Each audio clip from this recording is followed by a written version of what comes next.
Baik, terima kasih kerana menonton Niaga AWANI bersama saya Nabilah Khaleeda, dan pada waktu ini kita dalam segmen Jiwa SME di mana kita nak berbincangkan berkenaan dengan berkenaan dengan tulang belakang ekonomi Malaysia, iaitu PMKS ataupun perusahaan mikro, kecil dan juga sederhana yang mewakili 97.4% daripada keseluruhan perniagaan dan juga menyumbang 38.4% kepada keluaran dalam negara kasar negara ataupun KDNK. Dan sekarang ni kita berbincang, kalau kita sebut mengenai PMKS, kita bukan lagi saja berkenaan dengan bagaimana soal transformasi terhadap digital, tapi bagaimana untuk level up bisnes dengan platform digital terkini.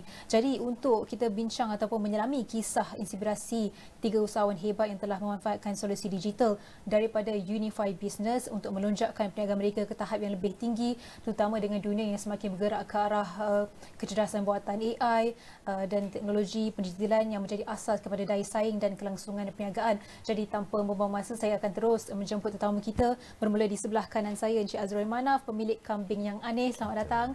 Terima kasih. Okey, sama-sama. Dan juga di tengah ialah Puan Suziati Razis, pemilik Suzy Signature. Assalamualaikum Puan Suzy. Alhamdulillah. Okey, dan di hujung sana ialah Muhammad Syaifullah, pengasas Sumatera Industries Sdn Bhd. Okey ke? Okey, alhamdulillah. Alhamdulillah.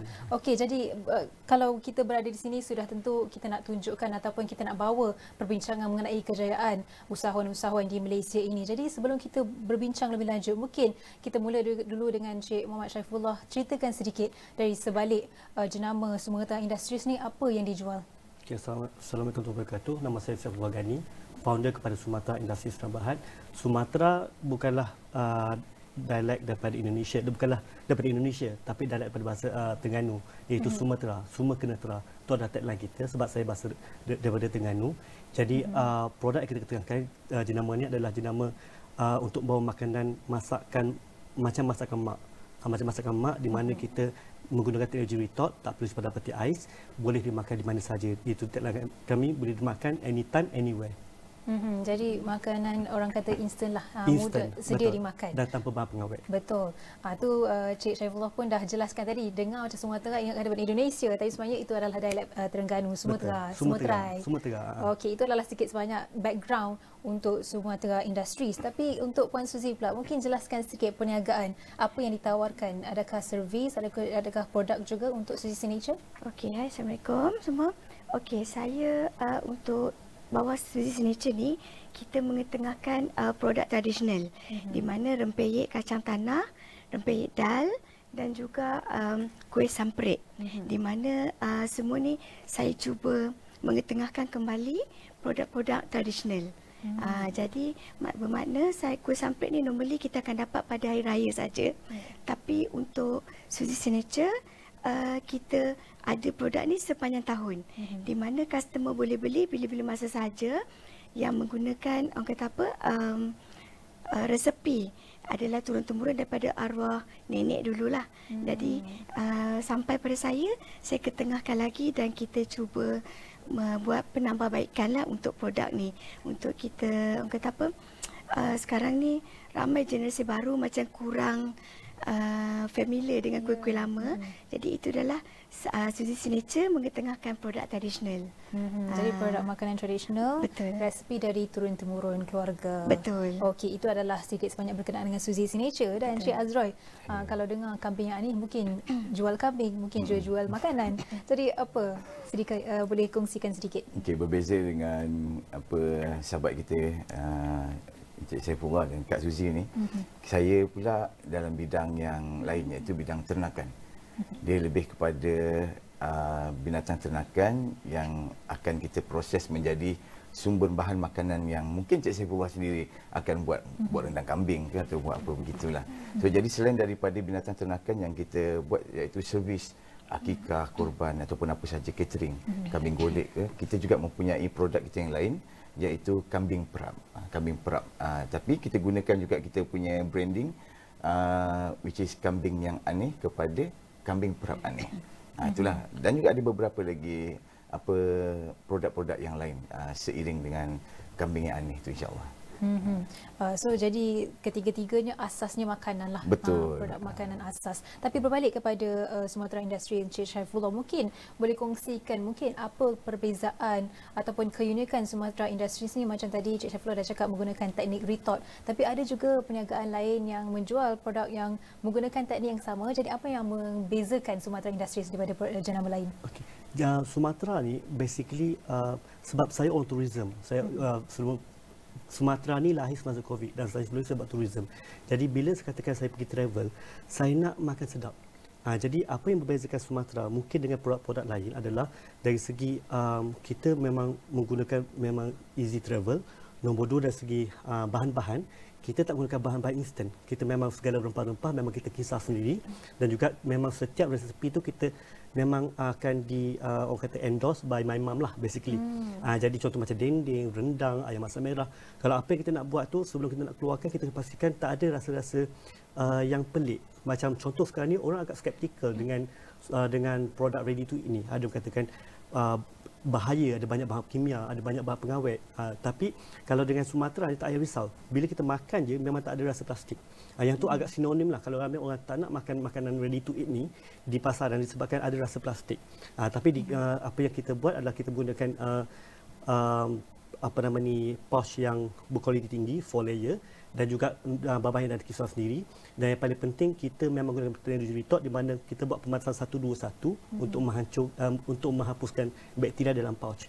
Jadi kalau kita buat dalam skala kecil di mana masa musim Covid kita nak buka dan terus habiskan. Jadi bila katakan orang pergi travel, bila kita contoh macam kita pergi ke Shanghai, contoh susah nak dapat makanan halal. Jadi kita ada satu nasi, satu lauk, buka terus makan saja. So yang membezakan adalah saya rasa pendapat saya lah, Sumatera kita memfokuskan authentic Malaysian cuisine. Bukan kata kita tak boleh buat makanan western, tapi kita nak kenal biar orang kata Sumatera tu Sumatera makanan mak-mak kita sedap. Tak ada orang kata Sumatera ni ada spaghetti, ada benda-benda lain. Jadi bila fikir je masakan kampung, ingat Sumatera. Ingat kampung, ingat Sumatera. Macam tu. So far sekarang ada berapa resepi ataupun menu yang ditawarkan? Kita setakat ni kita ada kalau terusan di bawah Sumatera kita yang ada halal, CJ halal kita ada 10. Tapi kita dalam proses R&D di mana kita dalam fasa untuk bulan depan kita akan pergi ke Mismatch Shanghai. Kita akan keluarkan lagi 3 produk baru, paste rendang yang telah ditambah baik, paste ikan bakar beraroma dan juga paste kari. Dan juga kalau all together sebab macam ni Cik bilang. Betul. Boleh. Okay. Macam ni Cik bilang. Sebab untuk Sumatera kita tak memfokuskan hanya untuk produk Sumatera saja, sebab kira makanan kita juga fokus pada bulk purchase. Contohnya NGO dan juga food bank dan sebagainya. Jadi kalau so far daripada tahun 2020 sampai sekarang kita telah buat lebih 30 SKU all together. Tapi kalau kata produk di bawah Sumatera sendiri kita ada lebih kurang dalam 15. Oh, maksudnya bukan B2C saja tapi B2B juga. Betul. Kita macam contoh sekarang nak menghadapi musim banjir, kita banyak terima tempahan daripada NGO dan juga corporate untuk sediakan makanan untuk CSR musim banjir kan. Alhamdulillah. Okey, jadi untuk Puan Suzy juga, sebab kita tahu ini adalah sesi yang dibawakan khas oleh Unifi Business dan kita tahu Unifi Business tawarkan pelbagai digital solution berkenaan dengan usahawan dan juga PMKS secara umumnya. Jadi kalau boleh Puan kongsikan apa cabaran ataupun mungkin perbezaan sebelum mendapat khidmat daripada Unifi Business dan apa perbezaan selepas pula? Selepas. Okey, cabaran ni sebenarnya banyak, tapi saya fokus kepada satu yang paling penting adalah cabaran pemasaran. Okey, di mana pemasaran ni orang kata apa? Sangat pentinglah untuk produk macam saya adalah produk tradisional. Jadi tak semua menggemari produk tradisional. Jadi melalui pemasaran ni di mana Unifi Marketing Solution ni dia telah memberi sasaran yang tepat. Bermakna dia terus menunjukkan periklanan kepada peminat di luar sana yang betul-betul meminat produk tradisional. Jadi bila pemasaran ni tepat dan betul, jadi saya punya orang kata apa, peningkatan hasil jualan tu meninggi. Meningkatlah, memang ketara, sangat ketara. Jadi bermakna masa sebelum ni, sebelum wujudnya pemasaran digital ni, saya banyak menggunakan manual lah, di mana penjualan kepada sahabat, jiran-jiran, saudara mara kan. Jadi orang kata apa, di situ ada limitation. Direct selling. Betul, direct selling limitation. Jadi saya fikir macam mana saya nak ketengahkan lagi. Lepas tu jadi saya diperkenalkan oleh Unifi Business package ni. Okeylah, saya kata tak apa, kita cuba dulu tengok macam mana. Alhamdulillah, memang hasil jualan saya meningkat kepada lebih kurang dalam 49% daripada sedia ada. Bermakna jadi orang kata apa, bukan di sebelum ni saya berpasir pada Damansara, jadi hanya di kawasan tu saja. Sekarang ni alhamdulillah dah customer di satu Malaysia, daripada Terengganu, Kelantan, Pahang. Jadi semua dah orang kata mengenali lah brand saya. Lagi satu brand saya ni saya menamakan Tempayek Meletup, di mana produk adalah produk baru dan orang kata apa, belum dikenali ramai. Jadi melalui pemasaran DMS ni, jadi produk saya dah mula dikenali. Lepas tu orang kata apa, engagement pun dah makin meningkat. Jadi memang orang kata apa, Unifi Business DMS ni, Digital Marketing Solution ni, banyak sangat membantu saya dalam pemasaran. Jadi alhamdulillah setakat ni semuanya orang kata apa, pemasaran saya ni dapat menuju sasaran dan tepatlah untuk customer yang memang meminati produk-produk tradisional, terutamanya kuih samprit. Sekarang ni pun dahulu orang kata orang tua-tua saja kan yang minat biskut samprit. Sekarang ni bila promosi yang dibuatkan, bermakna kanak-kanak pun dah mula terdedah dengan biskut-biskut yang orang kata pun, kalau kanak-kanak dia lebih suka kepada biskut coklat orang katakan. Jadi bila saya dah ketengahkan kuih samprit ni, banyaklah testimoni yang saya terima. Kanak-kanak pun dah mula menggemari dan juga inilah. Jadi daripada orang kata apa, digital DMS punya servis ni banyak membantulah orang kata apa, sasaran yang tepat kepada orang kata apa, yang meminati produk tradisional. Jadi kita memang terbuktilah keberkesanan apabila melanggan daripada Unifi Business.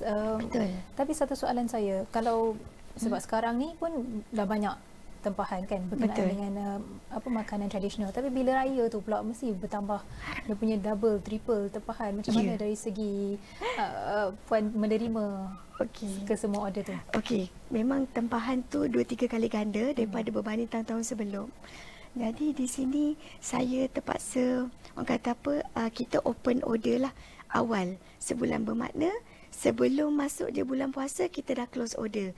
Dan juga saya terpaksa orang kata apa, tambah tenaga kerja sebab tempayek saya ni adalah bukan, kita tak guna mesin, masih menggunakan khidmat orang kata apa, orang, di mana secara manual, daripada nak goreng, nak orang kata apa, proses itu memang semuanya manual. Jadi pada sini saya kena tambahlah tenaga pekerja dan kita anjakkan order tu kita kena open, maksudnya 2 bulan sebelum tarikh tu. Maknanya kalau contoh kita next year bulan puasa, kita bulan 2 kan.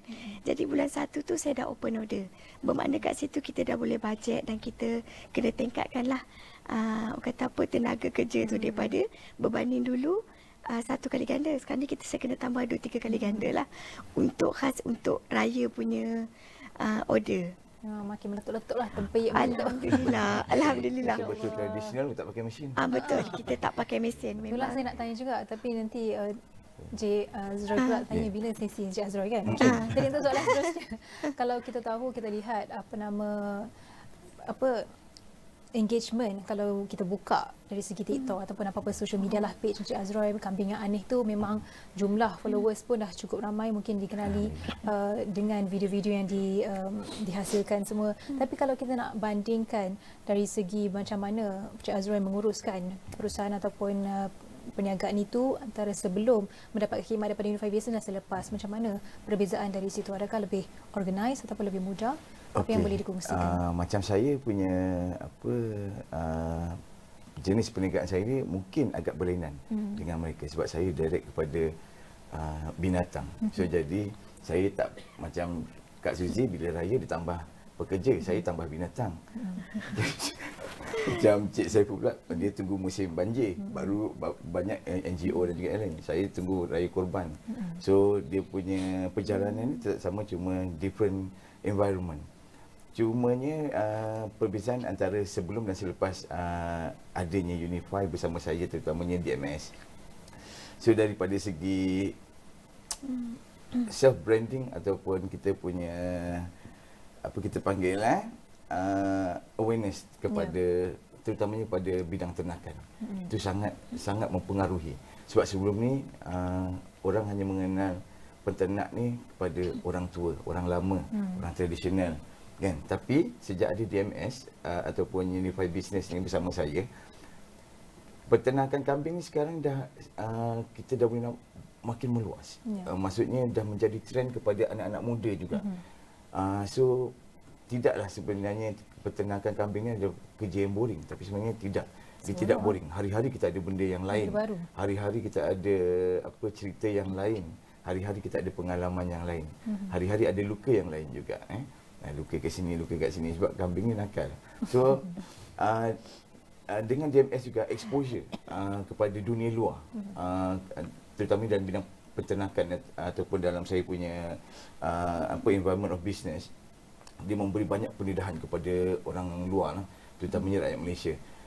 Selepas itu, dengan adanya DMS lagi, tambahnya di situ saya menambahkan produk selain daripada binatang ternakan ataupun apa saja yang diorang nak buat untuk kenduri, kendara ke apa ke. Saya mengeluarkan satu lagi produk kerana terlalu banyak pendedahan daripada media sosial. Oleh kerana Unifi Business punya DMS Solution, saya mengeluarkan produk yang baru, iaitu kambing perap. Kambing perap aneh. Kena dengan saya punya environment, iaitu bersama dengan kambing harian. Jadi di situlah bermunyi kambing perap. Bila DMS pula tu berjalan dan juga kita mendapat pendedahan yang lebih daripada produk kita tu, dari situ datangnya lagi produk yang baru. Kita dapat lagi buat produk yang berkaitan juga dengan binatang, iaitu daging salai pula. Sebab kita menerima banyak feedback, kata kambing dah rasa abang buat benda lain pula. Okay, kita buat kambing salai. Produk kedua. Bila kita ada produk kedua, DMS kita masih lagi berjalan, kita terpaksa keluarkan produk yang lain. Sebab kita nak, kalau boleh kita tak nak customer kita tertentu pada satu saja. Macam Cik Saifullah, dia kata dia ada 15. Sebab apa? Sebab orang kata permintaan kepada sesuatu tu kita kalau boleh kita nak stop. Tak nak kita punya customer pula boring. Sekarang kita alhamdulillah dengan adanya daging salai, kita ada pula keli salai pula sekarang. Semuanya produk kita ni adalah hasil daripada kita sendiri. Nakkan keli Cik Azra juga? Betul, semua kita buat sendiri. Maksud bukan buat sendiri, kita ternak sendiri. Kita ada kolam sendiri dan juga kita buat sendiri semuanya. Alhamdulillah kita punya produk selain daripada telah menyeluruh ke seluruh negara kita termasuk Sabah dan Sarawak, telah menembus di pasaran Singapura juga. Alhamdulillah. Kerana DMS ni dia membuka mata bukan saja seluruh negara, bukan saja seluruh Malaysia, malah di luar juga. Ada juga kita mendapat permintaan daripada Brunei juga, tapi kita tak dapat nak hantar ke sana lagi. Masalah logistik. So alhamdulillah kita dah selesaikan masalah logistik kita di Singapura. Dulu kita ada masalah logistik, tapi alhamdulillah kita dah ada cawangan-cawangan kedai-kedai yang nak masukkan produk kita di Singapura. Alhamdulillah semuanya kerana DMS yang kita buatlah bersama Unifi. Alhamdulillah. Encik Azra, kalau saya ingat sesi kita sebelum ini, bila time tu saya tanya Encik Azra usahakan dengan siapa? Dengan isteri saja time tu, berdua. Tapi sekarang ni macam mana? Dengan bantuan DMS juga, bantuan Unifi Business. Dengan ada DMS ni, memang kita tak boleh buat berdua dah. Saya dah tak boleh buat berdua. Yelah, dulu memang kan? Orang kata kena cekal, memang orang kata kalau silap saya isteri saya, tapi banyak isteri saya silap. Tapi alhamdulillah sekarang dengan ada DMS ni, kita punya permintaan makin banyak. Kita ada tim yang lain juga sekarang. Kita ada Alice dan juga suaminya Nazri, dan juga ada juga pekerja saya yang lain membantu untuk selesaikan masalah lambakan order ni, insya-Allah. Alhamdulillah.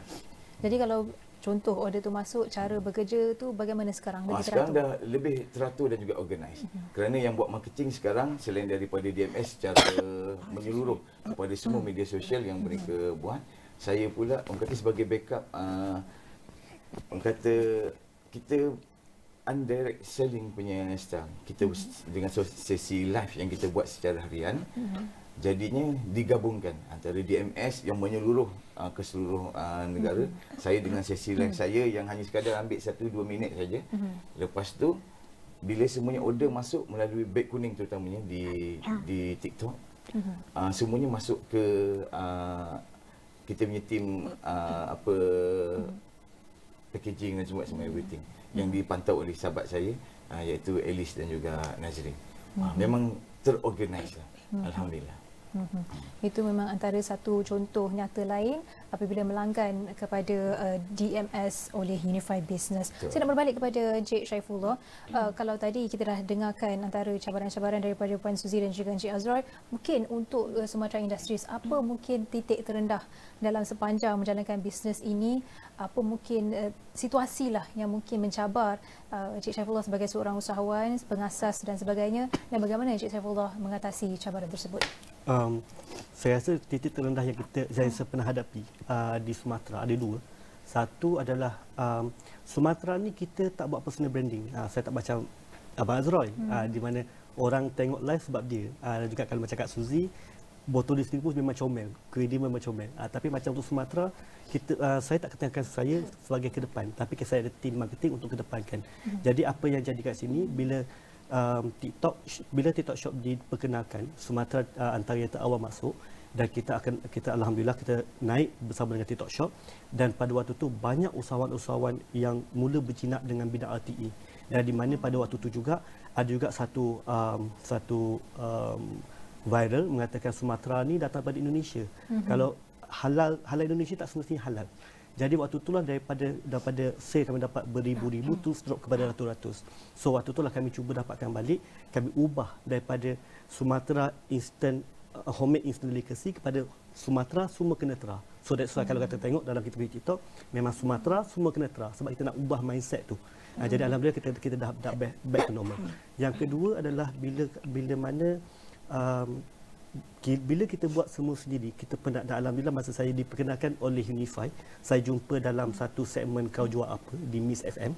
Jadi pada waktu tu saya didatangi oleh seorang pegawai Unifi lah, B. So pada waktu tu diperkenalkan saya DMS, Digital Marketing Solution. Saya tak tahu apa waktu tu.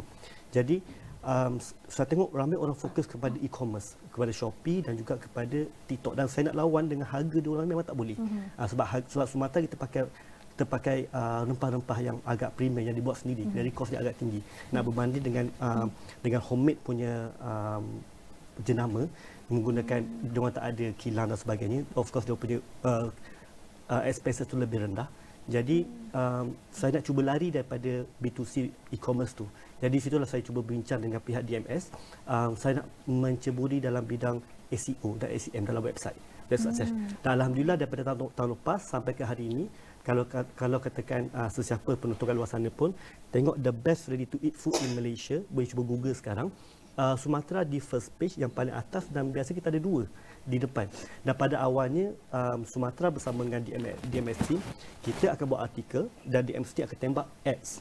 Dan sekarang alhamdulillah bila DMS advice tak perlu tembak ads, dan kita masih maintain di front page. Dan daripada situlah kami dapat banyak order daripada B2B. Kalau dulu kita duduk berlawan harga dalam bidang B2C, sekarang Sumatera kita maintain dari segi harga, dan kita supply kepada food bank dan juga CSR program salah. Adalah beberapa yang corporate saya tak nak sebut kat sini. Jadi yang itulah antara yang saya titik rendah bila kita terpaksa berlawan daripada Red Ocean, dan saya lari ke Blue Ocean, dan ke sini kita agak stabil. Kalau saya rasa saya tak kenal DMS, mungkin saya masih lagi bagi offer, bagi ni apa semua dekat TikTok Shop. Tapi kalau kat sini, kalau alhamdulillah terima kasih kepada Unifi, sebab dia orang recommend dan ambil keyword the best ready to eat food in Malaysia. Dia type je, memang Sumatera ada yang paling atas. Dan tapi ada satu masalah lagi yang dekat sekarang ni, adalah di mana bila orang pandang Sumatera ni adalah satu kilang yang besar. Ada juga yang daripada luar negara datang ke sini, macam last week datang daripada UK. Datang dan dua nampak Sumatera ni besar. Bila datang rupanya kita ni IKS. So tu antara usaha sekarang kita bersama dengan agensi untuk besarkan kita punya kilang untuk nampak lebih high impact lah. Tadi Cik Syaifullah ada menyentuh berkenaan dengan visibility di orang kata online lah di alam maya. Kalau boleh Cik Syaifullah kongsikan bagaimana contoh peningkatan pelanggan apabila visibility tu dah besar. So peningkatan pelanggan tu bagaimana dari segi dia punya adakah triple, adakah double, dari segi peningkatan tu beza ke jauh dengan sebelum? Okey, kalau untuk sekarang ni kalau masa mula bisnes saya target sales. Bila saya target sales memang target sales satu bulan saya target berapa ratus ribu dan berapa satu berapa juta nak target. Tapi pada tahun ni disebab kita agak stabil dalam Google search. Sebab kenapa? Sebab sekarang bila kita bermain dengan e-commerce, kita nampak sales yang cantik, tapi dia orang punya expenses tu dia ada lebih kurang lebih 10 hidden charges. At the end of the day profit ada. Saya rasa di luar sana peniaga semacam saya ni menghadapi benda yang sama juga. So bila kita dekat B2B, of course dia punya profit agak rendah, tapi dibanding volume dan kita nampak profit tu lebih clean. So di situlah dengan bantuan daripada B2C kita tak henti, memang marketing team kami memang setiap hari buat live, buat konten dan sebagainya, konsisten. Cuma saya dan juga ada BD team kita berusaha untuk dapatkan B2B dan bila datangnya senang untuk close lah. So dari situ macam contoh kita dapat satu order di Terengganu untuk masa musim banjir 20,000 pack. Of course dia punya profit tu agak kecil, tapi darab dengan 20,000 pack lebih baik daripada kita nak menjual 20,000 pack di dalam e-commerce. Kalau Abang Roy senanglah 20,000 pack dia, tapi untuk Sumatera susah sikit dalam online. Kita main volume lagi. Main volume betul. Okey, tapi sebelum kita pergi ke soalan terakhir, mungkin Puan Suzy boleh kongsikan macam mana DMS ataupun Unifi Business secara amnya dah membantu sokongan perniagaan ataupun membangunkan Suzy Signature ni level up business, dan kenapa pentingnya sebenarnya digital marketing solution? Okey, digital marketing solution ni yang sangat penting lah. Dia macam ni, bila sesuatu bisnes tanpa digital, dia seperti macam bisnes tu tak wujud untuk masa sekarang lah, trend ya. Di mana untuk pemasaran ni kita perlu ikut trend. Macam saya ni, saya kurang kreatif, tak pandai nak buat konten, tak pandai. Jadi itulah salah satu di mana DMS ni membantu dalam bisnes saya untuk level up. Dia membantu untuk buat marketing dalam saya punya produk ni lah. Okey, dan selain pada itu juga DMS ni dia banyak bantu meningkatkan engagement dan juga menaikkan hasil jualan lah. Yang seperti macam saya cakap sebelum ni, dia memang jualan saya ni naik sehingga 49% daripada yang sedia ada. Dan dalam masa sama macam saya adalah founder untuk Suzy Signature, di mana saya perlu fokus kepada produk kualiti.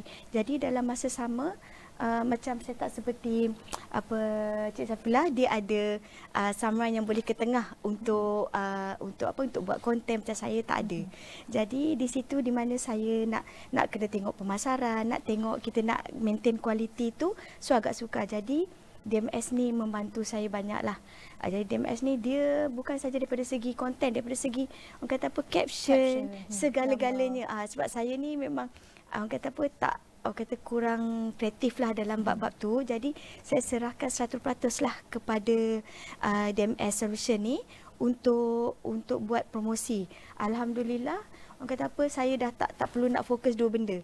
Saya hanya fokus pada untuk maintain saya punya kualiti produk ni. Orang kata bila setengah orang bila kita tahu kan, bila produk tu dah makin banyak, jadi ada setengah tu bila makan dah lain lah, kenapa tak macam dulu kan. Jadi saya perlu maintainkan dalam masa tu, dalam masa sama saya perlu maintainkan untuk pemasaran. Jadi DMS ni dia orang kata apa, business solution ni dia banyak bantu saya lah dalam proses ni. Terutamanya produk tradisional ni bukan mudah lah. Kalau tanpa DMS, tanpa Unifi Business ni susah untuk saya nak ketengahkan produk saya ni. Jadi tak semua tahu kan. Jadi bila kata apa, bila DMS ni dia kata apa, dia orang bekerja, ramai yang saya receive DM kan, oh produk ni dah lama, saya bermula produk ni daripada tahun 2018. Dah lama, tapi orang kata apa, dia punya pemasaran tu stagnan je, dia tak ada menaik tau. Tapi jadi bermulanya daripada 2 tahun lepas, saya punya ni meningkat, dah ramai DM. Kenapa saya tak tahu produk Puan? Kenapa ni kan. Jadi bila ada ni, orang kata apa, Unifi Business ni dia banyak bantu saya lah dalam social media lah. Banyak ketengahkan, memperkenalkan, dan juga dia menaikkan saya punya brand lah. Bila orang tengok je tepi benda tu, semua dah tahu. Tahu dah. Ya. Dah tahu dah produk. Betul, daripada produk saya. Bermakna dia orang tahu yang saya ni mengetengahkan produk tradisional. Kalau dia orang tanya biskut-biskut lain ada? Tak ada. Saya cuma mengetengahkan produk tradisional lah. Itu orang kata apa, DMS ni membantu saya banyaklah dalam engagement, pemasaran. Jadi untuk Cik Azroy pula, untuk kambing yang ni mungkin pay by volume. Dan sekarang ni dah ada produk kedua, produk ketiga, keli pula. Jadi apa bergerak ke hadapan, apa aspirasi untuk Cik Azroy seterusnya, what's next? Dan mungkin bagaimana Unifi Business boleh terus jadi business partner dalam perjalanan tu? Sebenarnya kalau kita nak ceritakan next move tu, sebenarnya apa yang saya buat sekarang ni adalah memang kita punya planning 5 years yang sebelum ni. Sebelum ni tanpa kita cerita pasal tanpa Unifi Business dan juga DMS ni dulu. Sebelum ni kadang kita berada di Gombak, yang mana tempat kita dulu ada di dalam hutan. Kita bercakap dalam hutan, di pinggir bandar, sangat terpencil. Jadi untuk kehadiran orang datang ataupun kita punya pelanggan untuk datang ke tempat kita tu agak sukar. Apabila DMS masuk ke dalam dunia kita atau dalam hidup kambing yang aneh, gitulah sebenarnya titik permulaan apa orang panggil kehebatan KYA tu. Sebab asalnya dulu KYA atau kambing yang aneh ni tak ada siapa kenal pun. Dia datang seiring bersama kehadiran Unifi Business, dan itulah mendapatkan kita sampai dapat 1.2 juta follower sebelum kita punya akaun tu kena block, dan juga kita ada akaun baru. Sekarang kita dah ada 4-5 kali akaun kita buat, sebab semuanya perangan daripada DMS ni. Lepas tu kita plan nak besarkan kita punya business, which is kita nak dapat satu lokasi kandang yang cantik dan juga selesa kepada pengunjung ataupun kepada customer terutamanya yang datang. Akhirnya 2 tahun selepas kita bersama Unifi Business, kita dapat satu tempat yang baru, lokasi yang baru, kandang yang baru, lebih besar, lebih selesa dan juga lebih mesra kepada pengunjung yang datang. Kita ada parking yang luas, kita ada kawasan yang cantik, dan juga kita ada juga facilities yang jika orang datang seakan bukan datang dekat kandang. Even tempat kita juga menjadi tempat makan malam eksklusif kepada company ataupun bidang korporat. Itulah orang kata perkembangan yang kita harapkan, yang kita impikan dulu dah tercapai dah. Untuk masa hadapan yang lain tu, sebenarnya kita belum ada apa lagi planning untuk mengembangkan lagi apa yang ada, sebab yang ada sekarang ni kita nak maintainkan dahulu. Sebab apa, Nabilah, kita ada kambing perap. Di luar sana pun ada kambing perap juga, lebih murah dan juga lebih famous daripada kambing yang ni. Tapi dengan adanya credibility brand yang kita dah cipta melalui digital marketing solution dan juga Unifi Business ni, kita tidak menghiraukan perbandingan harga macam Cik Saifullah dulu sampai buang harga. Kita punya harga tidak bukan kata tak tergugat lah. Tidak tergugat. Kita masih lagi kekalkan harga kita. RM41.50 saya sebut kat sini. Brand yang lain ataupun brand mana-mana brand dijual 300. Tapi kita jual RM41.50 satu pack. Tapi alhamdulillah kita manage tahun ni adalah tahun yang ketiga kambing perap yang aneh tu. Alhamdulillah kita masih lagi maintain, kita masih lagi sukses, even kita dapat lagi produk yang baru. Kita dapat daging salai, keli salai. InsyaAllah lepas ni kalau ada pun sebenarnya mungkin kita akan bekerjasama dengan Cik Saifullah dalam industri yang lain ataupun produk yang lain. InsyaAllah. Nampak macam menarik tu. Benda kambing. InsyaAllah. Sebenarnya Nabilah, kita pernah bekerjasama kami yang ni dan juga tanpa sedar? Sumatra. Bukan tanpa sedar, memang kita ada plan bersama Sumatra. Kita buat sesi live beg kuning jual top. Sebab tu orang kata Sumatra ni adalah brand makanan ready to eat yang the best dekat Malaysia. Bila saya buat saya cuba menggunakan beg kuning kita dengan brand Sumatra ni dalam hanya 10 minit saja saya dapat sales 6,500. Alhamdulillah. Sales keseluruhan. Alhamdulillah saya dapat komisen banyak juga daripada saya. Terima kasih. Tak apa, win-win lah untuk kita dua. Dalam 10 minit. Siapa sangka Sekejap saya buat RM6,500. Ya. Itu menunjukkan brand ini memang dah sedia ada dan juga dah dikenali. Orang nak beli tanpa was-was. Gitulah kita dalam perniagaan juga, kita tak boleh jadi orang kata diri sendiri. Kita pentingkan diri sendiri. Kita kena ada juga collaboration Betul. bersama peniaga-peniaga yang lain. Itulah kelebihan digital kalau kita bercakap soal social media ni kan. Betul. Tapi kita ada lebih kurang 1 minit, tapi saya nak selitkan juga, boleh kongsikan sedikit nasihat untuk usahawan-usahawan di luar sana yang sedang menonton ni untuk berjaya juga, dan kenapa pentingnya pemasaran digital. Okey, baik. Kepada semua peniaga ataupun bakal peniaga ataupun mereka yang menggelarkan diri adalah usahawan, ceburkan diri anda ke dalam bidang perniagaan. Jangan takut kerana zaman sekarang ini pendigitalan sangat penting. So selain daripada anda menggunakan media sosial sebagai rangkaian utama anda untuk memperkenalkan produk anda, ingatlah ada Unifi Business dan juga DMS yang akan membantu anda untuk mengetengahkan lagi produk anda. Okey, Puan Suzy, sikit daripada Puan Suzy. Okey, so jadi untuk peniaga-peniaga kecil, mungkin ramai yang takutlah untuk nak spend gitu. Jangan risau. Orang kata apa, jangan tunggu pandai. Maknanya kamu kata apa, untuk usahawan di luar sana, terutamanya perniagaan yang tradisional seperti saya ni, kata apa, kena berani cuba. Jangan tunggu pandai baru nak cuba. Sebab orang kata bila bisnes tanpa digital ni seperti bisnes tak wujud. Jadi jangan lupa dengan adanya Unifi Business ni, semua usahawan memang kata apa, banyak membantulah untuk mengetengahkan produk anda, terutamanya untuk produk tradisional. Memang subscribe lah package daripada Unifi Business. Okey, yang terakhir daripada Cik Syaifullah, silakan. Okey, bagi saya yang paling penting, jangan fikir apa-apa, buat je. So untuk saya, so far saya sangat berpuas hati. Bukan kata saya nak bodek Unifi Business, bukan. Tapi saya nak beritahu, kalau segi internet pantas tu biasa.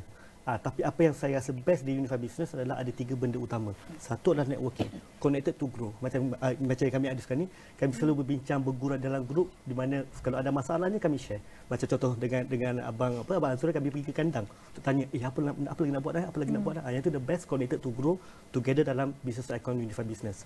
Nombor 2 adalah DMS, di mana kita dah share tadi, bermacam-macam benda dalam DMS, tak tahu tanya je diorang.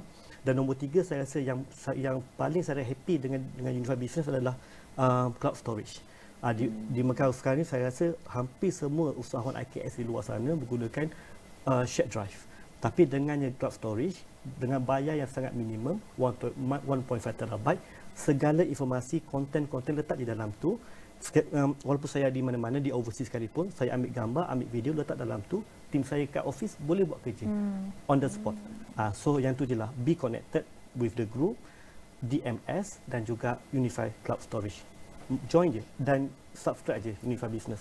So far saya sangat happy lah. Baik, jadi jelas solusi digital tu bukan saja nak mudahkan operasi harian, tapi nak membuka peluang baru untuk pertumbuhan daya saing dalam ekosistem keusahawanan. Jadi buat para usahawan di luar sana, kisah inspirasi daripada Cik Syaifullah, Puan Suzy dan juga Encik Azra ini membuktikan bahawa dengan strategi digital yang betul dan juga sokongan daripada rakan seperti Unifi Business, tiada yang mustahil. Semuanya boleh dicapai. Jadi terus melangkah ke depan, tingkatkan kecekapan dan capai potensi sebenar bisnes anda. Jadi saya kira itu saja buat masa ini. Saya Nabilah Khaleeda. Terima kasih kerana menonton.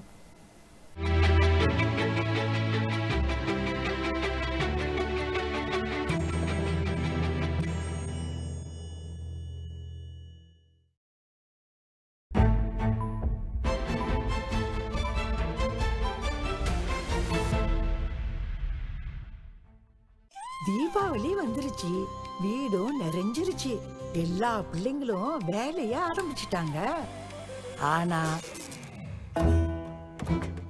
இந்த நேரம் பார்த்து current போச்சு. இந்த இஞ்சி போடல நான் எப்படி அரைக்கிறது? அங்க தோசை இட்லிக்கு அரிசி வந்து ஊறிட்டு இருக்கு. அத வேற அரைக்கணுமே. ஓ, வேலை நின்னு போச்சா? Small matter.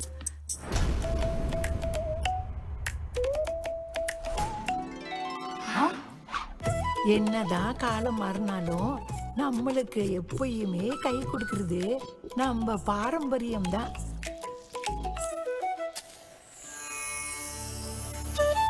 நல்ல வேலை. விளக்கு வந்துருச்சு. காலம் மாறலாம், காலத்துக்கு ஏற்ப நாமளும் மாறலாம். ஆனா நம்ம பாரம்பரியம் தான் தலைமுறை தலைமுறையா நம்மள ஒண்ணு சேர்க்கும். இது நம்ம கொண்டாட்டம். Terbukti bahawa tahap kesediaan digital yang tinggi membolehkan usahawan PMKS menerima kemajuan teknologi, meningkatkan inovasi dan daya saing. Nak tahu bagaimana nak menilai tahap kesediaan digital dan mempercepatkan transformasi digital syarikat anda? Temui kami di 5 lokasi: Perak, Sabah, Kelantan, Melaka dan Selangor. Jumpa di sana.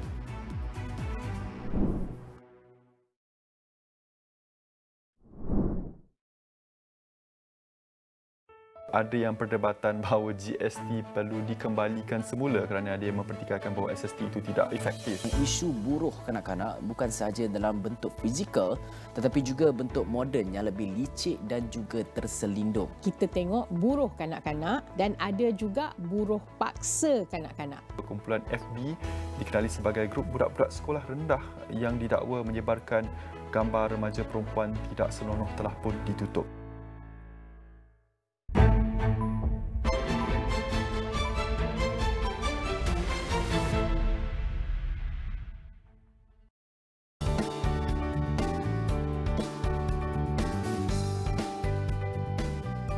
To kick us off, we have our second core session, Firms and Transformation, the Macro-Micro Mismatch in ASEAN.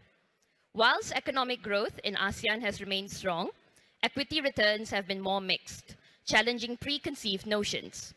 This session seeks to explore what explains this gap, what industry barriers, structural challenges, or market dynamics hinder firms. But most importantly, how overcoming these unlock not just greater productivity for firms, but value for its people. So ladies and gentlemen, we are pleased to invite Datuk Chu Jen Weng, co-founder, president and group CEO, Vitrox Corporation Berhad, Jenny Lee, senior managing partner of Granite Asia, Novan Amiruddin, group CEO of CIMB Group Holdings Berhad, and to moderate this session, Vishal Agarwal, the co-head of private markets and head of Southeast Asia and South Asia at Khazanah.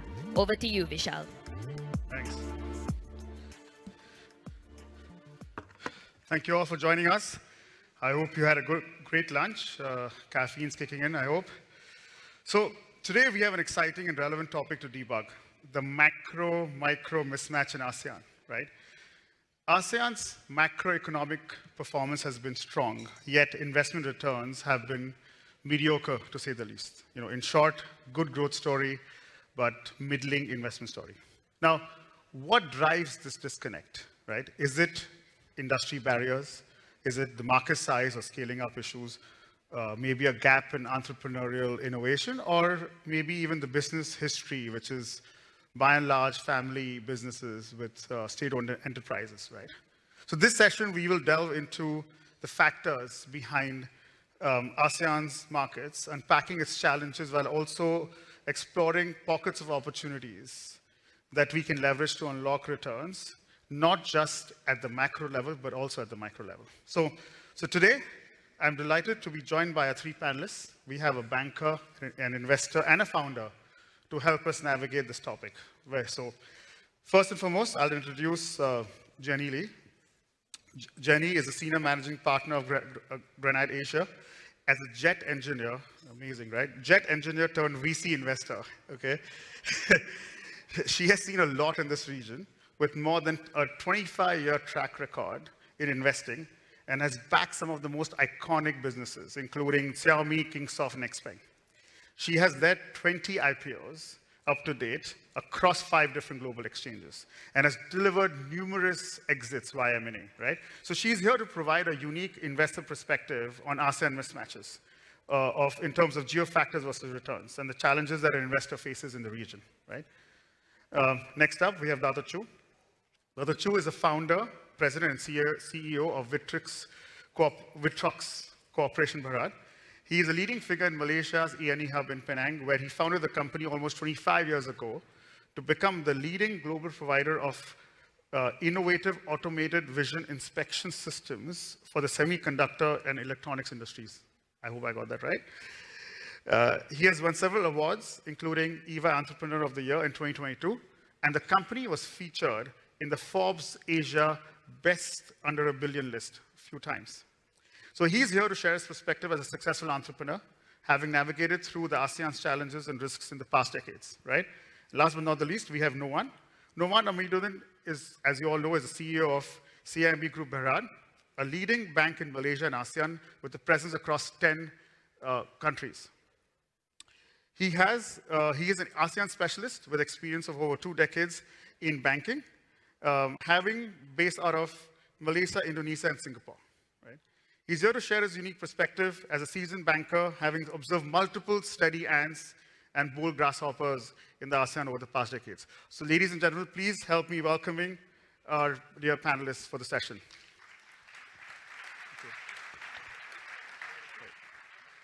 So Novan, I'll start with you first, right? Now, credit penetration and stability says a lot about the health and prospects of a country. How is ASEAN doing in that regard? Well, thank you, Vishal and Khazanah, for having me here today. Sure. When we look at credit penetration, I would say it's been largely quite deep, however, a bit uneven. Throughout ASEAN, if we're looking at industries and segments that are more mature, industry and businesses that have more steady cash flow or even have assets as collateral, I would say credit penetration has been quite good throughout ASEAN. Okay. However, there are some areas where, at least from the banking perspective, it's been more uneven. Take, for example, early stage growth companies. We at CIMB, more often we always get companies still in the innovation growth stage that is not deriving sufficient cash flow to service any debt obligations. I mean, in that scenario, it's very difficult for a bank to extend credit given that we have an obligation to our depositors. Another area where credit penetration is uneven, I would say, is in the underserved segment, both in terms of retail as well as non-retail micro SMEs. It has improved over the last few years with banks embarking on the digital phase. CIMB included, we invested a lot in ourselves, either via our mobile wallet Touch and Go, where 2 out of 3 Malaysians uses it today. We also invested a lot in our mobile app Oktober, and we are going to launch a similar app for SMEs and businesses later this week. So those type of digital solutions have managed to reach the underserved segment better, but it's still very uneven and a lot more needs to be done. With regards to the segments that are more mature, I mentioned earlier companies with a track record or even sufficient assets to pose as collateral. We need to do a lot more innovation. Banks have been generally very traditionalist. Whenever SMEs want to get financing, the first question is, do you have a collateral? But not everyone will have the benefit of having collateral. And that is one area that we in CIMB is innovating to see how we can provide financing based on cash flow. We launched a product in Singapore not very long ago called Flexi Cash, where we look at SMEs' cash balances with CIMB. And then we use a model to see how much loans we can provide. But this is so important because the modern businesses are unlike the traditional ones where you may not have collateral, by the way. So this new product innovation can really help some of the businesses grow faster, right? Correct. Absolutely. So these are areas where banks will need to start to innovate. We're going to launch something very soon in Malaysia. Later this week, we're going to launch our Oktober, which is our mobile app, but used for businesses. It's going to make the banking experience for SMEs and non-retail customers extremely joyful. And we're looking forward to also launch a new financial product to meet the needs of businesses that do not have collateral. So I mean, we at CIMB were extremely excited about it. We've seen how that has worked in Singapore, where we've launched that just about a month and a half ago. So stay tuned. Yeah. Fantastic. So clearly the macro is good and there's more demand. So essentially there's a great growth story there, right? But Jenny, over to you. Despite this growth story, right, the funding in Southeast Asia in private markets has dropped consistently since 2021, especially, right? Why do you think is the case? I mean, what are the challenges faced by investors? Why aren't they investing, essentially? Yeah, hi everyone. Very happy to be here. Just very quickly, right? So 25 years of history, Granite Asia. And we started on the equity side, really looking at where are the great founders, where are the great businesses, where are the great business models across the world. And we do play multi-stage, early growth, and then of course when they go public, we help them to go public. We have a tech transformation angle. Now, when you said, so over the last 25 years, we have, as a firm, created over 120 unicorns, 60 plus IPOs, with 16 IPOs in pipeline. These are companies that are in the probably $300 million revenue stage, various stages of EBITDA positive and growing with a tech transformation angle. And I think it's important because the world is being changed, whether it's geopolitics, whether it's population dynamics, whether it's aging population, that's being changed. And then we have the question of AI coming in to transform and create new business models.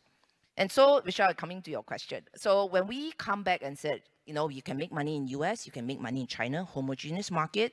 I was in China for 25 years.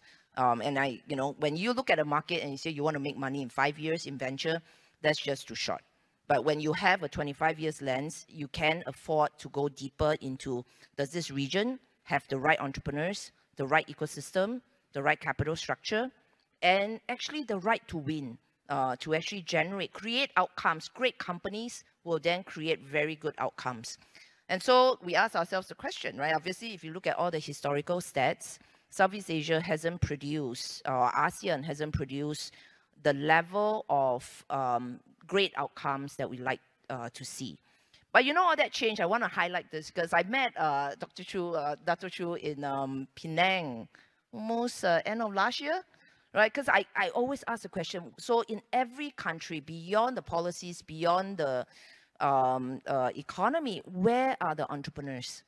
And after I went to Penang, after I met with a bunch of entrepreneurs, so we were in various cities. We were in KL, we were in Johor, we were in Penang. But I just want to cite, because Dr. Chu is sitting next to me, I think that Malaysia has hope. And I think ASEAN has hope. Because at the heart of great companies lie great entrepreneurs. And the trait of great entrepreneurs is that they are resilient, they will fight. Even when there's no capital, they will fight because they have a vision. Whether it's companies or countries, we all need to have a vision.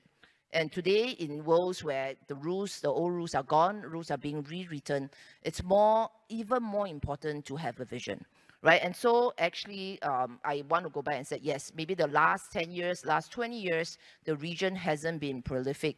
And we can go back, history and analyze. But actually, it's more important to look at going forward, right? And going forward, I think we are seeing, as a global firm, we are seeing reconnection. While the world, US and China, the largest market, are bifurcating in different ways, clusters are being formed. And those clusters within ASEAN is forming quicker than I've ever seen in the last 20 years. I was in Johor and we were talking about, Johor-Singapore collaboration. I was in Doha last week. We were talking about Middle East GCC, connecting through ASEAN, connecting into China. We were in China and China was saying, FDI, we're coming out to invest, because it's not just about trying to sell products. It's also about bringing that capital to help to kind of reconnect this region. So things are changing. Number one, markets are changing. That means market access, the way we know it, are being redefined. And that's number one. Number two, and we can talk about this, which is an issue, historically, not having a home market, a public exchange to close the loop from early stage innovation growth into public, and then having that money recycled back into the system, having your great unicorns anchored here, listed here, instead of in the US bringing their talent out, actually is important. Silicon Valley is great because they have a closed loop ecosystem in the US, where the public pension fund invests, the entrepreneurs get listed, the money comes back. Today, or historically, what's happening is all the sovereign wealth here, or investment family office, they invest in the US. If you hug the index, you should be 70% US. And so naturally, it's natural because that's where returns was obtained in mature economies. And if you have large asset to allocate, that's the natural piece. So we're not saying don't do the 70%, but we're saying, maybe be a bit more thoughtful about, do we want this region to grow? All of us have a vested interest. And if we do, actually, I think we are seeing that, is there possibility to close the loop for ASEAN exchange? And I think we can talk more about that. Yeah. So yes, it's true, returns were not great, but as the ever optimist, I have another 30 years. I think we can make another China out of ASEAN. Fantastic. Yeah, I mean, and investing in the markets here will also help with the liquidity, and we'll talk about that in a bit. So, Dado, when Vitrox started in 1990s, it was a challenging economic environment, to say the least, right?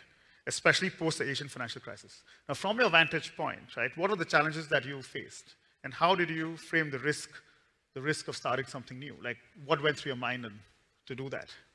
Thank you. Hi, everyone.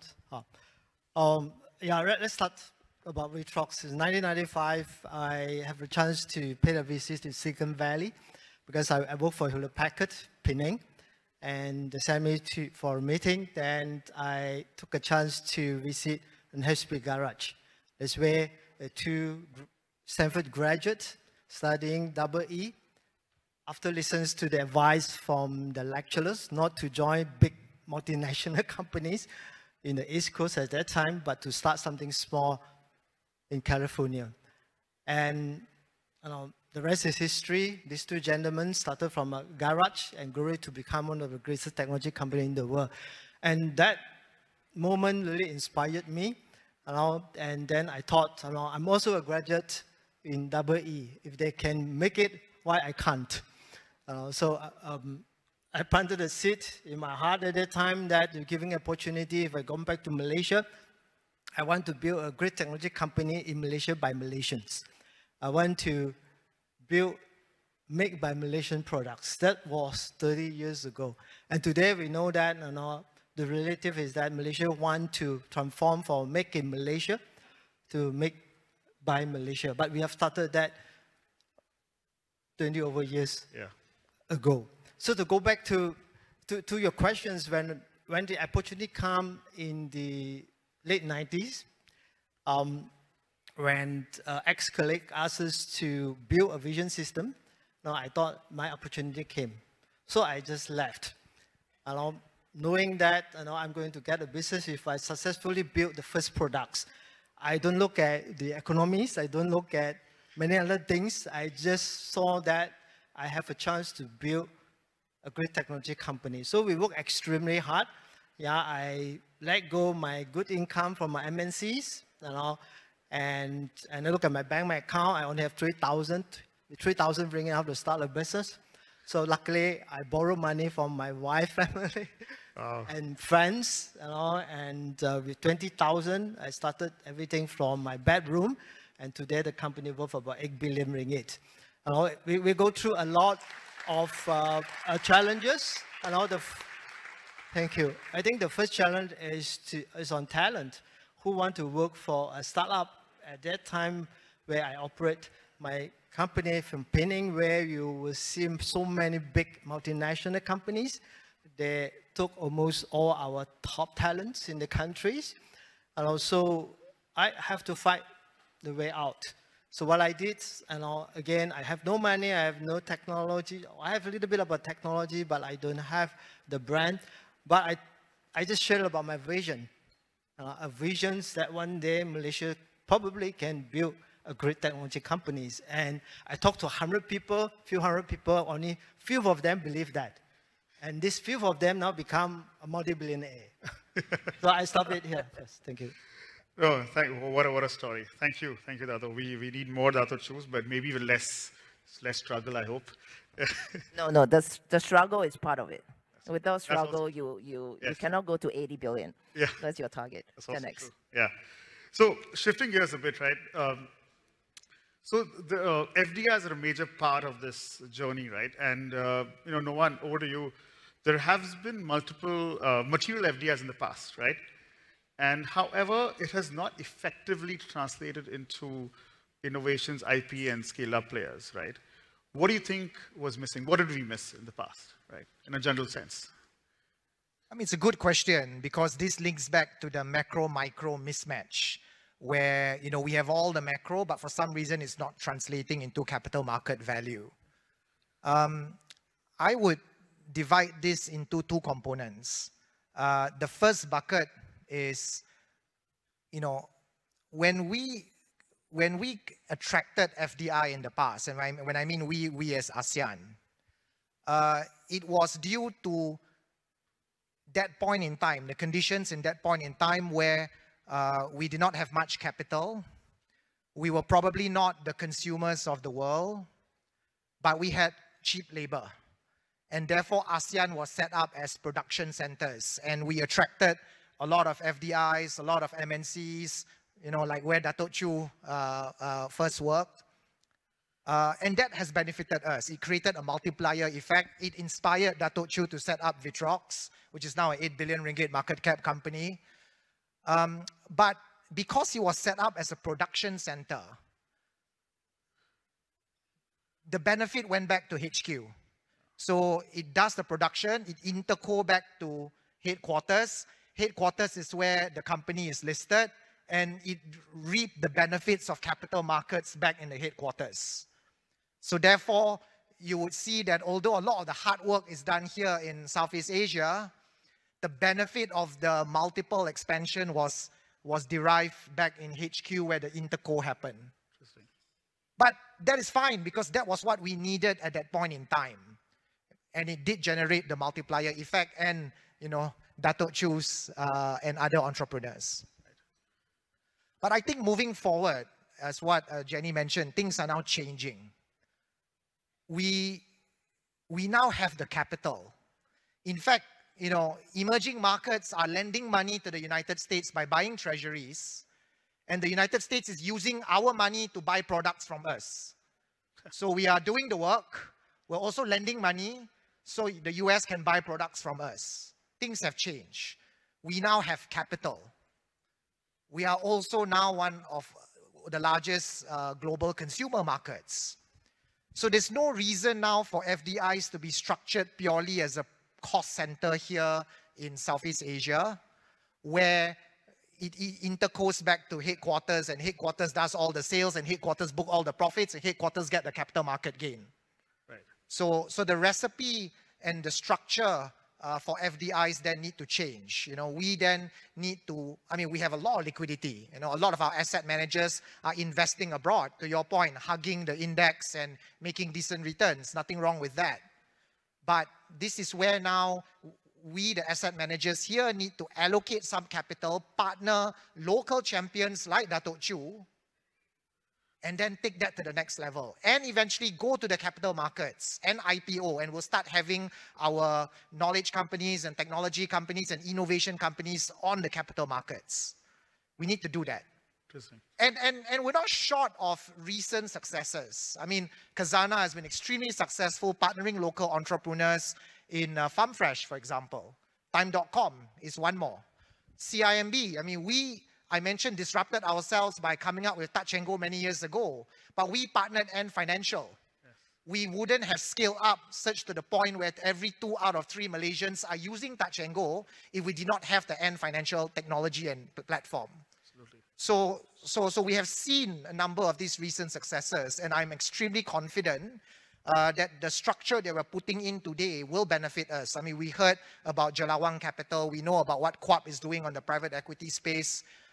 So I'm actually extremely confident that we can pivot to the next level. Yeah, fantastic. And similar on the FDI point, the other two, what is your view from an E&E perspective? Because I know Malaysia received a lot of FDI in the 80s and 90s, right? And again, similar question in a very specific E&E sense. Could we have done something better to get more IP and tech? Why aren't there more Dato Chus in short, right? So just your perspective. Yeah, in my humble opinions, we have missed out big opportunities when during 80s, 90s, when the FDI is actually flowing in a big way. We focused too much about capex and headcounts as the cheap labels, regions where we didn't take up the opportunity for more value creation, things like technology transfer. We don't have a good mechanisms to make sure that while the MNCs are here, we make sure that a certain part of the technology will be transferred to local companies so that they can have a better spillover effect, that can build a strong local ecosystems. I think that is one. I think we can do better on technology transfer through the policy.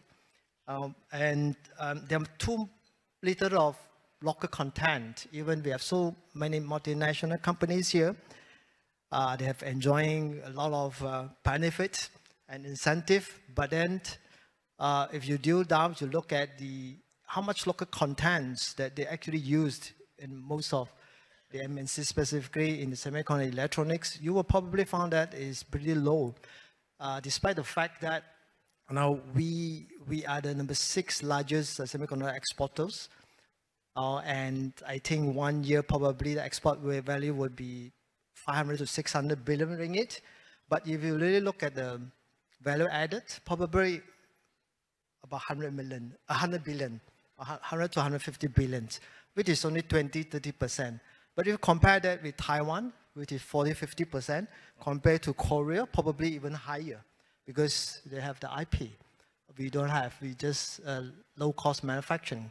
So I think the third point that I think this is missing is that somehow our university have been taught and drive and focused to produce good employees, good workers, so that they can help to solve problems in the factories. They have missed out to grow entrepreneurship and graduates that are willing to take risks. Last few days, I just talked to someone from Ghana, and they told me that in MIT, entrepreneurship is their religious. Every graduate from MIT want to start up a business or work for startups.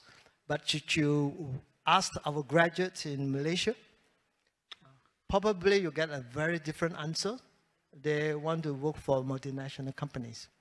So probably this is something that we are missing, because the whole country's mechanisms are going towards how to create more jobs at that time, produce more engineers or workers that can fulfill that needs. But I think now is the time to change.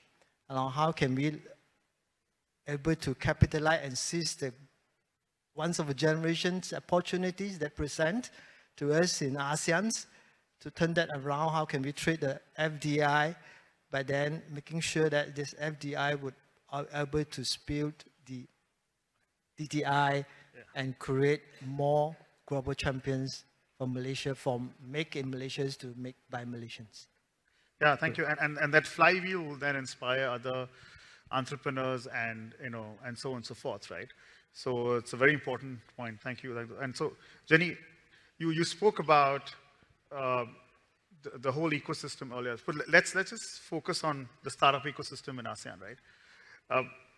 How do you think it's doing? Is it achieving its true potential, right? And if not, why? Vishal, maybe before that, can I also add to the FDI question? Actually, I think that if you looking at FDI by itself is a very static matrix, which is not representative of the true value add or value creation in an economy. So when we talk about ecosystem build, actually it has to be complete, right? It's a systems that is all encompassing, from talent, people, to job creation, to technology, to infrastructure. And perhaps if I can use just a little bit of time to share a story. So when I first went to China in 2000, I asked the general population, I said, what is the coolest technology company in the country? And someone said, oh, go look at the factory that does bicycle parts manufacturing. That's the coolest because it's manufacturing. And then, very interestingly, shortly after 03, 04, China started to have what they call high-tech software parks. Because China realized that if the entire population is just building bicycles for the world, they're not going to get very far. In fact, you know, all the streets, if you go to China in the early days, the streets were already flooded with their own bicycles. So then what happened? It was a whole of systems approach where the government went to different zones and said, you be a software park, you be an IT park. And then what do? They said, if you hire, you know, then they go to Microsoft, go to Intel and said, now, if you want to do business in the country, please hire 4,000 guys who does software coding, right? And then the 4,000 guys who is hired into a certain high-tech park gets 30% salary rebate. And so it's basically an integrated one. Right? The companies have to move some work, development work, coding work into China. In so doing, hire and train people. And the government says, I will subsidize you a little bit, right, in this case. Very soon, I've visited all the major software and tech parks from Dalian to Beijing to Wuxi to Shanghai just to see how they started. And very soon, the school said, schools, all of you, we need more engineers. We don't need more workers. So the curriculum was changed so that there was this whole consideration of STEM and people were learning coding. Right, and so they shifted, and it's an interesting case because when we talk about ecosystem, sometimes we just identify the components, but actually it's not just it's a all in package component that encompasses policies, you know, incentive, bringing, you know, quick B companies to come in to lend, right? And today, I think if they didn't start on their journey in 03, 04, we wouldn't have the so-called DeepSeek moment in AI in February of this year. Right, because over the last 20 years, they then train a whole generation where annual graduates in STEM is like 4 to 5 million every year in China. India is about 2 million, right? US probably like 200K, right? And so if you want to build ecosystem, in this case, you have to start with what is the building block, and actually it starts with people. Because only when you have people and talent across the board in the ecosystem, that's when the money comes in, they will lend, they will bring in the jobs, and the jobs will stay. And then it goes from just coding or doing testing to now AI modeling, right? So that's one example. And so again, I think as we think about how to ecosystem build in ASEAN, as I always said, the world is bifurcated. Technology, what do we want to do as a region around AI compute, around AI safety? What do we want to do as a region around automation? Because we have aging population that's coming in, agentic AI trying to empower machines. Asia has natural advantage. We have the VTrucks of the world with manufacturing hardware. Can we now then create, you know, the next generation in terms of smarter AI manufacturing and components? Another one. And then I give another further example, quantum.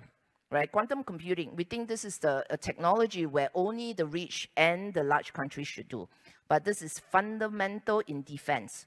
And today in defense, you need a home bias, meaning that every country needs to know what is your bargaining chip on the table when you talk. It could be as simple as hybrid wire bonding, you know, for high-end semiconductor chip, or it could be I have a component of quantum compute or quantum communication. It could be in algorithms. And so I want to give that example because, you know, sometimes people just think about ecosystem as hardware manufacturing. It's not. It goes from software bits, bytes to machines to AI. But because the world is reconfiguring, the ASEAN as a country has certain components. Maybe not all the components are in one country, but can we sit down and say, you know, around data, around protection, like certain areas that we can do. So I want to triangulate that because we see that The only reason to build more great companies is not every VTRUX trying to create their own ecosystem. Is you need a lot of baby VTRUX, right? That can actually take up and down the entire ecosystem. And that's where the talent will grow. That's how Silicon Valley was born. People will jump shop, but you can hire them back next time when they have new startup, right? So I would say, I think that's really one. And then I think maybe the segue, Vishal, in your question is, again, coming back to what does it take for the region? In summary, of course, is connecting the market. If we can connect the market and make it easy for entrepreneurs to move and hire, why do you need to be in one country if your talent is across the region? With COVID, everybody knows that the technology is available for online work, right? I think with compute in the cloud, it's even more viable. So how do we connect people beyond our own borders? How do we connect markets? And I want to highlight this. While ASEAN talked about ASEAN integration, my view is ASEAN integration is not sufficient. And maybe in this case, I'll combine market with capital markets, right? So if you combine all the ASEAN exchanges, SGX, Bursa in Thailand, the market cap of ASEAN exchange is only about the same size as Hong Kong. You know, Hong Kong is 10 times individual market. Hong Kong is 1/10 that of NASDAQ. Now you're talking about 100 times. So even if ASEAN come together, we just want Hong Kong.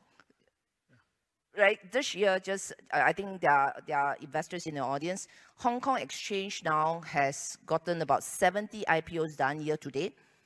260 more companies in pipeline, in application process for the rest of the 4 months, right? Companies already falling to go public.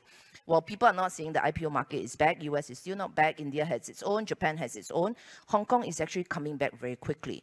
And so when we think about ASEAN exchange, I would also encourage that we try and integrate ASEAN, not just within ASEAN, but interconnect into markets on the north, you know, the China, Japan, Korea, markets down to the south. Now, it's not an easy question. It probably takes many years or hours.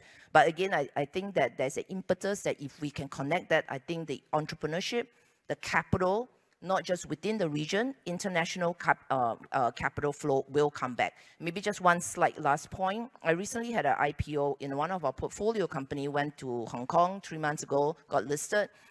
Started at about $3 billion in market cap, is now up 70% in the last 3 months. So it's about a $5 billion market cap company today.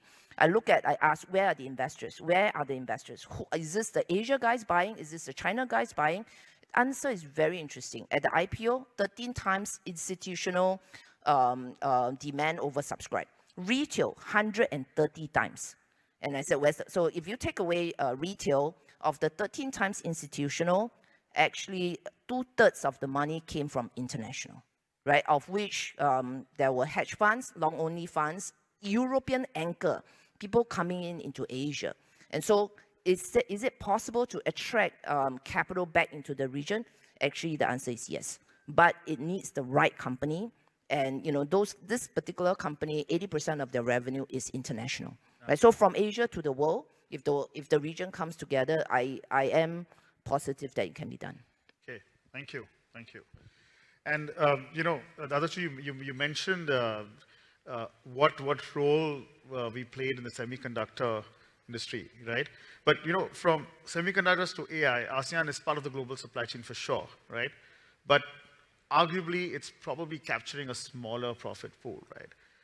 What are the challenges for local firms to climb up the value chain and capture like a more profitable part of the value chain, right? I will talk about 3 things. Yeah. I think the first is probably on talent. As local companies, we have to. Malaysia is a small country. We only have about 35 million population. It's like Taiwan, yeah. But most of our so-called top talents are working for foreign companies. So for local companies to strive to move up the value chain, we need to do a lot of R&D. We need smart people. So the challenge is how to attract those smart people to work on something that longer terms, but probably with a slightly lower salary compared to MNC. So that is a challenge that we need to address. So as far as VTRUX is concerned, of course, we give them a meaningful job, a great vision. Of course, we also pay on par with MNC. We want to get a great talent. Without great talent, we can move far because most of our customers are big multinational companies. We export 85% of products to over the world. US contribute about 10%. Taiwan, China about 50%. So we could have been very competitive, but we could have spent a lot of money on the R&D side. And it takes years in order to get the products out to the market. So the patient risk capitals, long-term investments is important. But as a listed company, you have a lot of pressure. You put too much money on things that will not see returns in the next quarter or 2 quarters, you'll be questions. So that probably is on the challenge side. So I think the second challenge is I would say the government policies. Yeah. How the government policy can come into more efforts and intensifies the efforts so that more local companies would be able to have the bandwidth, the money to invest, especially for R&D company. When I look at the incentive side, this investment tax allowance, they actually look at capex. How big is your factories that make products? How many people they hire? But they don't really look at how much you spend on R&D. So I think these are the old incentives that need to be revamped in order to make sure that we attract more companies to really put more money into R&D. And without R&D, we cannot come up with high-value products. Can I jump in with something? Please, yes. I'm not on the board of Vichrock, so we're only friends. So if I'm on his board, that's what I will ask him. I'll say, Dr. Chu, what do you want to do? Can the company be 10x from here? Can this be 80 billion? Right? And of course, the company has to go and figure out where we are. Is there a path in the ecosystem that I can 10x? And 10x in real terms, meaning that not just market cap, but your revenue needs to grow, your profit needs to grow, maybe your technology, you have an idea, roadmap, where that needs to go. And there will naturally, I can expect the answer, organic growth and inorganic growth. Right? Organic growth will require you talent, building your product, R&D. Inorganic growth will say, well, if I want to have technology, now you're in 3D, okay, just 5D, for example, right? A super radar vision, or 4D. But I need to acquire. And there's licenses out there, there's technology in Europe, there's something else out there, I know it's there, but I cannot go buy. That's an inorganic path. That roadmap needs to be on the table, right? And said, okay, then you come back and say, what's your means? But I also hear Hisham's speech in his concluding speech in his last panel. And he said that if you don't take risks, you haven't lived. If you don't take risks, you wouldn't know what's possible. So take this plan to Hisham and his team and say, make an exception. Because to build unicorns, you need exceptions. You cannot have cookie cutter rules for everyone, right? And said, do you buy in? Because with the right support, this will be your national champion. And therefore, I would do it another way, because if you do cookie cutter, you will average to the mean. But if you have already emerged leaders, you have to help your little queen ant can build a bigger anthill. But it needs a consolidated effort. Yeah. Fantastic. And sorry, for all of you, I'm actually Singaporean. But I love the region and I love entrepreneurs. We didn't know. Thank you. I will invite you to our board. So. And you will get questions, so that will be my question. I love challenge. But by the way, yes, I think, I don't know how many X that we're going to grow, but I think in Vitrox, or at least in my view, we hope that we can build more Vitrox. So the ecosystem side. So I'm actually look beyond just about how big Vitrox can grow, but how can I build an ecosystem just like the Silicon Valley, where many engineers who want to come out and start their own business because they see that they can become unicorns. They see that there are supporting infrastructures, monies, talents, even the customers and industries are around. So that's what I hope to build in the next 30 years. Excellent. Great. Thank you. Right. So shifting gears a bit, let's talk about the opportunities, right? Little pockets of opportunities. So, Noan, over to you. What role do you envisage banks can play in the future growth of ASEAN? Like you mentioned a little bit about this earlier, uneven growth and all. So what are the gaps that you see that CIMB can sort of plug for the future growth? So I see two things. One, as a capital provider, and we need to do better because as a capital provider today, we are lending to more mature companies with stable businesses, with assets as collateral. But, we need to innovate in order to fund more of these growth companies like Dato' Chu 10 years ago. Now he got sufficient capital. Not enough, okay. Second is as an intermediary.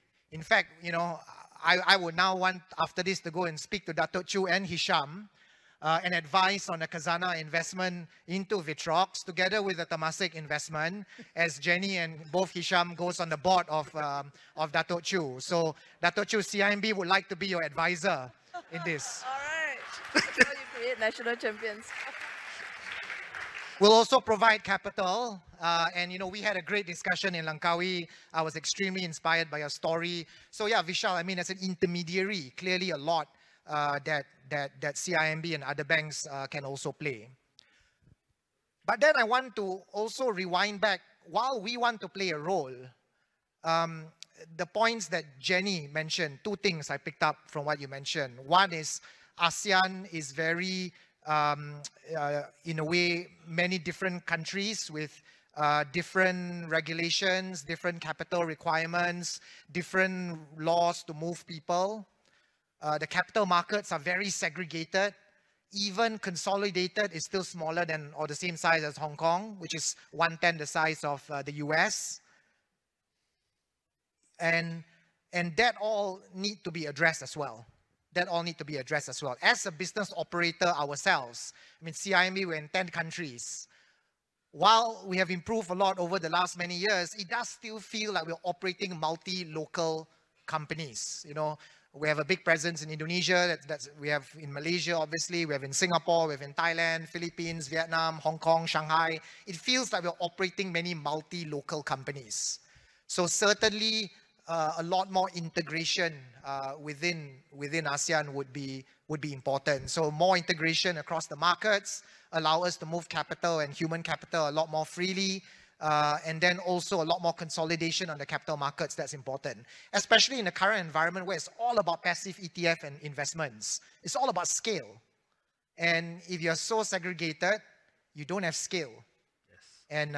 And we need that also addressed. But as a banker, we're going to bring in Khazanah and Temasek into Vitrox. We're going to 10x the value to 80 billion. It will be the next large cap company on Bursa. Fantastic. Ladies and gentlemen, please give a big round of applause to our panelists.